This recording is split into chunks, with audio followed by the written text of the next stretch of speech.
माजी सरपंच देवेंद्र काजळे यांच्या नेतृत्वाखाली विकासाला गती समृद्ध पंचायत अभियानाच्या माध्यमातून कारसूळ गावाचा सर्वांगीण विकास साधण्यासाठी ग्रामपंचायत कारसूळकडून विविध विकासात्मक उपक्रम राबविण्यात येत आहेत। माजी सरपंच देवेंद्र काजळे यांच्या सक्षम नेतृत्वाखाली गावातील शिक्षण, स्वच्छता, आरोग्य व पायाभूत सुविधा या क्षेत्रांमध्ये उल्लेखनीय काम करण्यात येत असून गावाचा सर्वांगीण कायापालट होत आहे। गावातील जिल्हा परिषद प्राथमिक शाळेचे संपूर्ण सौंदर्यीकरण करण्यात आले असून शाळेच्या इमारतीला आकर्षक रंगरंगटीत शैक्षणिक संदेश देणारी भित्तिचित्रे व स्वच्छ परिसर तयार करण्यात आला आहे। त्यामुळे विद्यार्थ्यांसाठी आनंददायी, सुरक्षित व प्रेरणादायी शैक्षणिक वातावरण निर्माण झाले आहे। यासोबतच समृद्ध पंचायत राज अभियानांतर्गत गावातील स्वच्छता मोहिमेला चालना देण्यात आली असून रस्ते, नाल्यांची साफसफाई, सार्वजनिक ठिकाणांची दुरुस्ती, पिण्याच्या पाण्याच्या सुविधांमध्ये सुधारणा तसेच सार्वजनिक मालमत्तेचे जतन या बाबींवर विशेष लक्ष देण्यात येत आहे। माजी सरपंच देवेंद्र काजळे यांनी गावाचा विकास करताना शिक्षण, स्वच्छता आणि मूलभूत सुविधा या बाबींना प्राधान्य दिले जात आहे। ग्रामस्थांच्या सहकार्याने कारसूळ गाव आदर्श गाव म्हणून विकसित करण्याचा संकल्प आहे असे मत व्यक्त केलंय।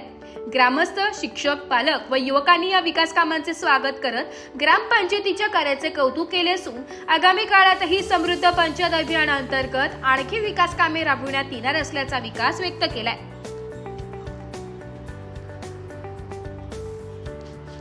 नमस्कार, नाशिक लोकशाही न्यूज मध्ये सर्व प्रेक्षकांचे स्वागत।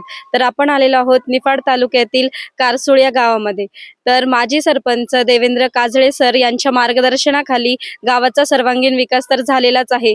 त्याचबरोबर आपण बघू शकतो की जिल्हा परिषदेची शाळा देखील त्यांनी अतिशय उत्कृष्ट दर्जाची बनवलेली आहे आणि यांना ISO आणि युनेस्को तर्फे मानांकन देखील मिळालेले आहेत।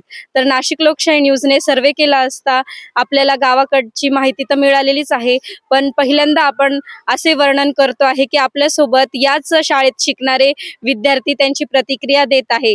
तर या शाळेचा सर्वांगीण विकास तर झालेलाच आहे, तर या शाळेमधले वैशिष्ट्य आपण विद्यार्थ्यांकडून जाणून घेऊया। नमस्कार, मी स्वरा संदीप कडबाने, इयत्ता 7वीची विद्यार्थिनी कारसूळ गावात राहते। याच गावातील PM Shri ZP primary school Karsul या शाळेत शिकते। आमच्या शाळेत computer lab, geography lab, science lab अशा अनेक लॅब आहेत आणि कॉम्प्युटर लॅब व्यतिरिक्त आमच्या शाळेत 30 कॉम्प्युटर आहेत आणि आम्ही आमच्या शाळेत एक मूल एक झाड ही योजना ही राबवली आहे। तसेच आमच्या शाळेत 200 झाडं आहेत।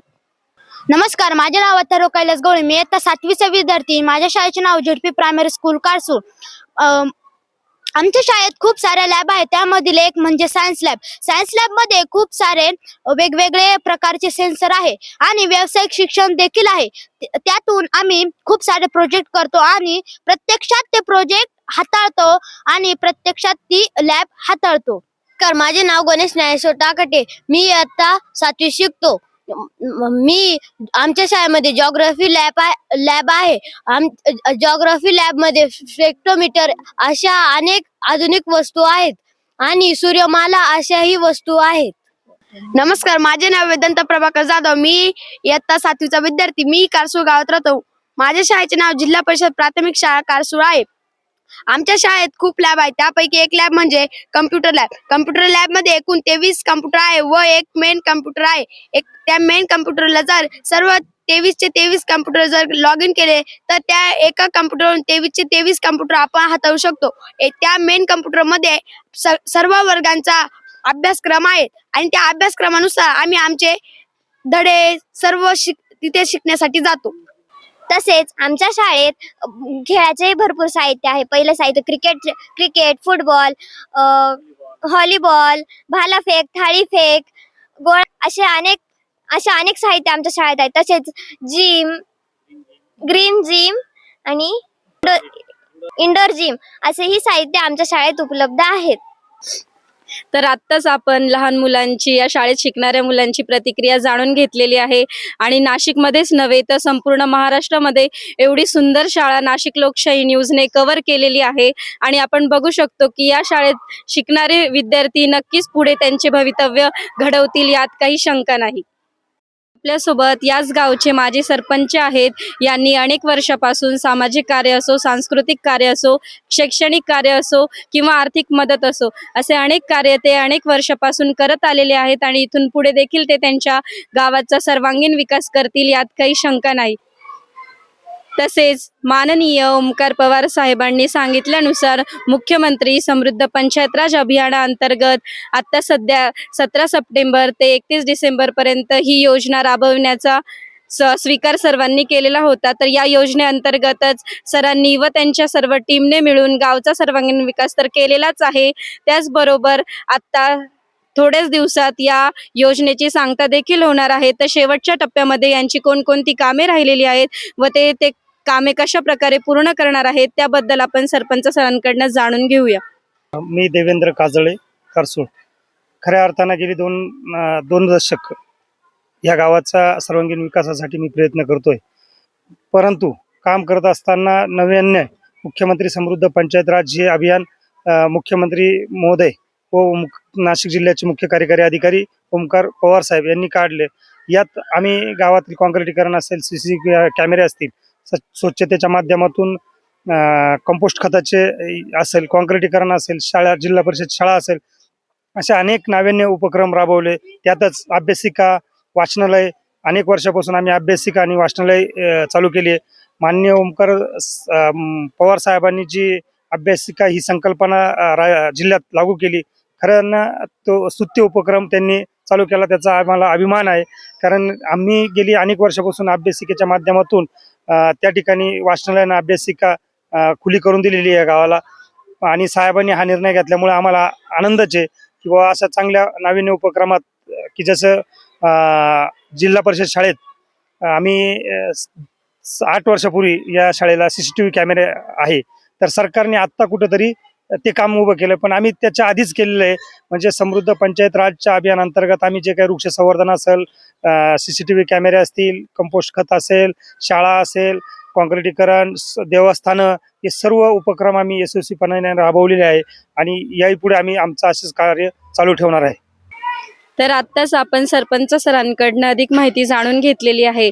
तसेच आपल्यासोबत याच शाळेचे शिक्षक कदम सर आहेत. तर आपण त्यांच्याकडनं जाणून घेऊया की ते मुलांना शिकवण्यासाठी वेगवेगळे उपक्रम असो किंवा वेगवेगळ्या योजना असो हे कशा प्रकारे राबवतात आणि इथून पुढे देखील ते या गावचा सर्वांगीण विकास कशा प्रकारे करणार आहेत. गावाने आम्हाला वेगवेगळ्या प्रकारे मदत केलेली असून ती विद्यार्थ्यांच्या हितासाठी आवश्यक आहे.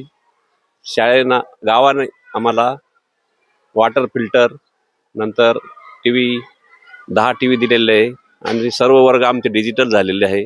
शिवाय सरकारने आम्हाला एक कॅम्प्युटर लॅब दिलेली आहे, तिच्यावर आम्ही विद्यार्थ्यांना अध्यापन करतो. तसेच गावचं आम्हाला सहकार्य असतं. शाळेसाठी गाव सुद्धा आपलं मेहनत करतं असं.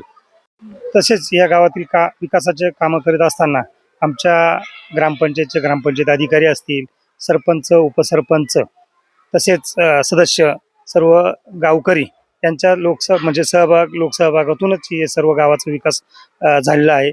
म्हणजे त्यात मी फक्त एकटा पूर्ण नाही तर संपूर्ण गाव यासाठी झटतंय आणि झटत राहणार आहे.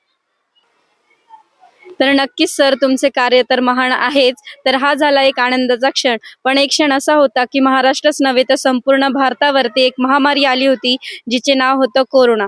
तर या कोरोनासारख्या महामारीमध्ये देखील सरपंच साहेबांनी अतिशय कामं केलेली आहेत, जसे की अन्नधान्य पुरवठा असो, लसीकरण असो किंवा गावकऱ्यांना बेड्स अवेलेबल करायचे कामं असो किंवा सूचनांचे पालन करायचे कामं असो, असे अनेक कार्य त्यांनी पार पाडलेले आहे आणि इथून पुढे देखील ते पार पाडतील, यात काही शंका नाही. तर त्याबद्दलच अधिक माहिती आपण सरांकडनं जाणून घेऊया. नक्कीच मॅडम, खऱ्या अर्थानं कोविड काळ हा इतका दुर्दैव आणि आजार होता की ज्या आजारामुळे अनेक लोक भयभीत झाले होते.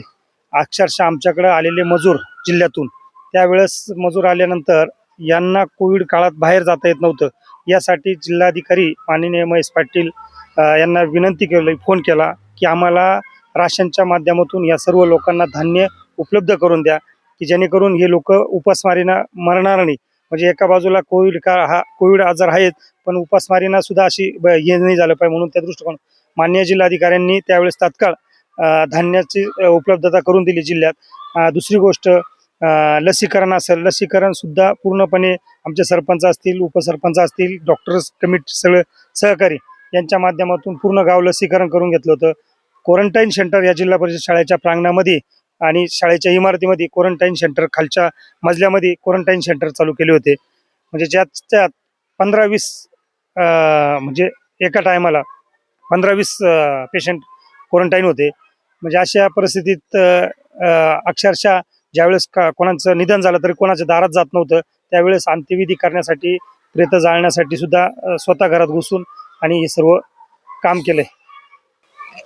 तर जनसेवा हीच ईश्वर सेवा असे मानणारे सरपंच सर कारसूळ या गावाचा सर्वांगीण विकास करतीलच, यात काही शंका नाही. आणि कारसूळ गाव हे येत्या दिवसांमध्ये आदर्श गाव ठरतीलच. तसेच नाशिक लोकशाही न्यूजला माहिती दिल्याबद्दल सरांचे धन्यवाद.